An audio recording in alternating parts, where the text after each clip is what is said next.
Les temps sont durs pour Adrien Quatennens. En septembre dernier, il annonçait vouloir se mettre en retrait de ses fonctions de coordinateur du parti lancé par Jean-Luc Mélenchon, la France Insoumise. Il reconnaissait alors, à travers un communiqué publié sur Twitter, avoir saisi le poignet et donné une gifle à son épouse, évoquant alors un contexte d'extrême tension et d'agressivité mutuelle. Il ajoutait, dans ce même document, ceci, je l'ai donné alors que cela ne me ressemble pas et cela ne s'est jamais reproduit. J'ai profondément regretté ce geste et je m'en suis alors beaucoup excusé.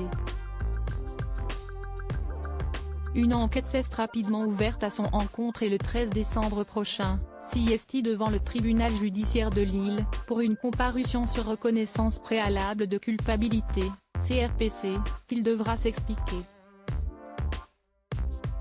À noter qu'il devrait bientôt faire son retour à l'Assemblée nationale, puisque son arrêt maladie a pris fin. Je ne peux rester dans le silence mais ce mercredi 23 novembre, son épouse Céline Quatennens est venue bousculer l'affaire puisque pour la première fois, elle est sortie du silence, dans un communiqué dont l'authenticité a été confirmée par son avocat, et relayée par l'AFP. Elle a ainsi estimé que son mari avait donné à la presse une version très personnelle des faits, ce qui l'a alors incité à s'exprimer publiquement contre son gré mais pour rééquilibrer les choses.